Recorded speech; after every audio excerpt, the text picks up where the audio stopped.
नमस्कार। आज फिर एक वीडियो के माध्यम से आप लोगों के सामने पेश हुआ हूं।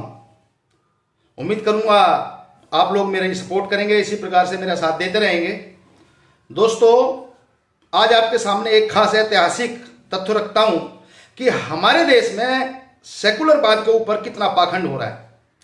दोस्तों, अल्पसंख्यक समाज की एक यूनिवर्सिटी हमारे दिल्ली में, हमारे देश की राजधानी में, जो सरकारी पैसे पे चलती है, सरकारी पैसे का खर्चा होता है, दोस्तों वो यूनिवर्सिटी अपने ऊपर लिखती है अल्लाहू अकबर। मतलब सिर्फ अल्लाह ही महान है। बात को समझने वाली बात है। सेकुलर देश है, सरकार का पैसा लग रहा है, उसमें सरकार के पैसे से वो वहां पे पढ़ाई कर रहे हैं और लगभग 50% उनका रिजर्वेशन है। बात को समझिए।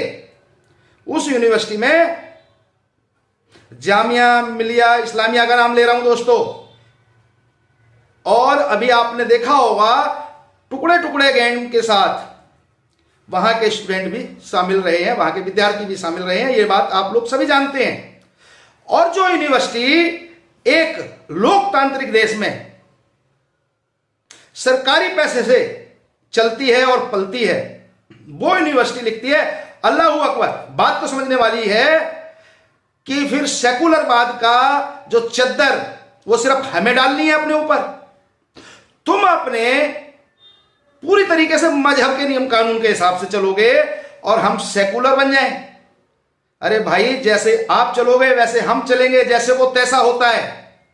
मेरा ये ऑब्जेक्शन है। मैं चाहता हूं सरकार तक ये मेरी खबर जाए, वो शब्द वहां से हटा जाए। सिर्फ अल्लाह ही अगर महान है तो आप दूसरे समुदायों का जो बड़ी जमात है, हमारी आबादी ज्यादा है, हमारा टैक्स का पैसा ज्यादा जाता है सरकार के पास, हमारे पैसे पे पलने वाले, वहां पे आपको अल्लाह का नाम लिखने की जरूरत क्या है?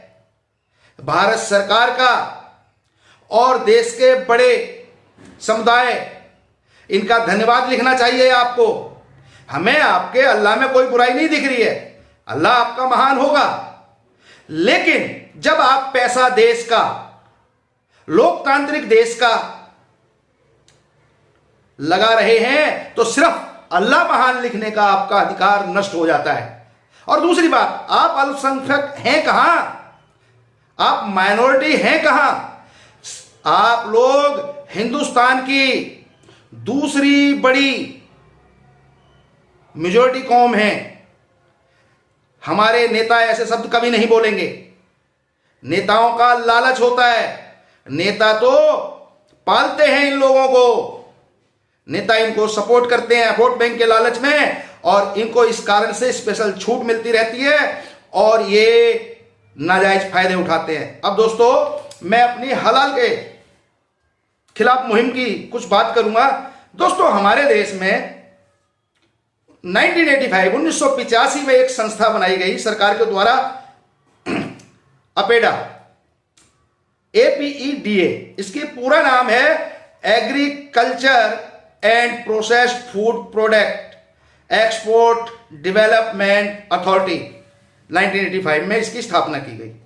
दोस्तों, हमारे देश से जो भी मांस निर्यात होगा, अब यहां पे बात समझने वाली बात है, मांस से मेरा मतलब और निर्यात से मेरा मतलब सिर्फ अरब कंट्री नहीं है, सिर्फ अरब देश, खाड़ी देश नहीं है, मुस्लिम देश नहीं है। इस बात को समझिए। यहां पे सारे देश, उन सभी को ये अपेडा, ये अथॉरिटी, ये संस्थान सरकार का, जब भी आप निर्यात के लिए, एक्सपोर्ट के लिए सर्टिफिकेट लेने जाएंगे, उनसे इजाजत लेने जाएंगे, तो वो कहते हैं पहले हलाल सर्टिफिकेट लाइए। यहां पे मैं कहना चाह रहा हूं कि सरकार भी यहां पे डायरेक्ट इनडायरेक्ट किसी ना किसी रूप में गलत कर रही है। अब दोस्तों, समझने वाली बात है, हमारे देश से लगभग एक साल में 11 लाख टन मांस का निर्यात होता है, जिसकी एवज में हमारे देश को लगभग 25,000 करोड़ रुपए की इनकम होती है, जिसमें से लगभग आधा मतलब 52-53% हम अरब मुल्कों को देते हैं और 47-48% हम बाकी के देशों को, चाइना, वियतनाम, यूरोप, अमेरिका, कहीं भी देते हैं। बात को समझिएगा। लेकिन सारे जानवरों के साथ अत्याचार होता है, जबकि आधे जानवर बचाए जा सकते हैं उस बड़े अत्याचार से, क्योंकि हलाल का एक प्रोसेस है इस्लामी परंपरा तौर तरीके के अनुसार कि जानवर का मुंह काबा की तरफ होना चाहिए। जानवर को कलमा पढ़ के, इस्लामी परंपरा के अनुसार कलमा पढ़ के धीरे धीरे काटना चाहिए, यानी उसकी ग्रासनली विंड पाइप काट देनी चाहिए, जबकि उसका मस्तिष्क और स्पाइनल कॉर्ड पूरे जिस्म से जुड़ी रहती है, जिस कारण से उस जानवर को दर्द का इतना ज्यादा एहसास होता है कि उसके शरीर में सैकड़ों तरह के हार्मोन और केमिकल रिएक्शन होते हैं, जिसकी वजह से कई स्टडी देश और विदेश की ऐसी हैं जो बताती हैं कि इस मांस को खाने से दिक्कत परेशानी हो सकती है, इस मांस की क्वालिटी अच्छी नहीं होगी। जबकि झटका जो हिंदू और सिखों के लिए जो नियम है, क्योंकि ज्यादातर मैं यहां पे ये भी बता दूं, हिंदुओं के लिए ऐसा कोई नियम नहीं है, लेकिन हिंदू शुरू से झटका खाते हैं। उसका कारण है कि एक ही झटके में जानवर को मार देना, उसको तड़पाना नहीं। जबकि इस्लामिक परंपरा के अनुसार जो जानवर हलाल किया जाता है, वो जानवर दोस्तों जितना बड़ा होगा उतनी देर उसको मौत में लगेगी। जैसे कि ऊंट, भैंस, भैंसा बड़े जीव हैं, इनको मरने में 15-20 मिनट, आधे घंटे तक का टाइम लग जाता है। धीरे धीरे उसका खून बहता रहता है और उस पीरियड में 20 मिनट, आधे घंटे के पीरियड में उस जानवर के अंदर कितनी तड़पन होती होगी, कितनी परेशानी होती होगी। दोस्तों सोचिए, महसूस करिए कि हम जानवरों पर कितना अत्याचार कर रहे हैं।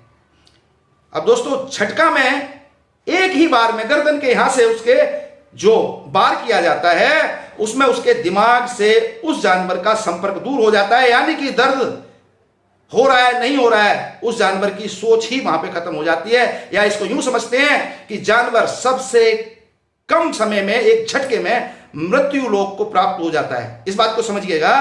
तो जानवर को दर्द का एहसास नहीं होता है, जबकि हलाल प्रक्रिया के अनुसार जानवर 20 मिनट तक तड़पता है और उसमें जो रिएक्शन होते हैं वो बड़ा नुकसान करते हैं। सबसे बड़ी बात, अब दोस्तों इस मुद्दे पे आता हूं कि अपेडा, APEDA जो गवर्नमेंट की सोसाइटी है, संस्था है, इसको रोका जाए। ये हलाल सर्टिफिकेट हर निर्यातक को लेने के लिए मजबूर करती है, जब तक ये आपको निर्यात करने की इजाजत नहीं देती है। दूसरी बात दोस्तों और बड़ी, कि हम जितना ज्यादा जानवरों के साथ अत्याचार करेंगे, प्रकृति किसी ना किसी रूप में बदला जरूर लेगी। आज के समय में आप देख रहे हैं कोरोना जैसी महामारी पूरे विश्व में किस तरीके से फैल चुकी है, और जिससे पूरा विश्व पूरी तरीके से, एक तरीके से चिड़ियाघर या कहते हैं जेल में बंद हो गया है। सब अपने घर में बैठे हैं, काम काज, फैक्ट्री, रोड सब सूने हो गई हैं। ये दोस्तों अत्याचार है, ये जानवरों पर अत्याचार कम करिए, और संभव हो मेरी हाथ जोड़ के विनती है, ये अत्याचार बंद कर दीजिए। आप सभी से हाथ जोड़ के विनती है। और दूसरी बात, सरकार पे दबाव बनाइए कि अपेडा के नियम कानून जो 1985 की गवर्नमेंट ने बनाए थे, उनमें बदलाव किया जाए। धन्यवाद दोस्तों, जय भवानी।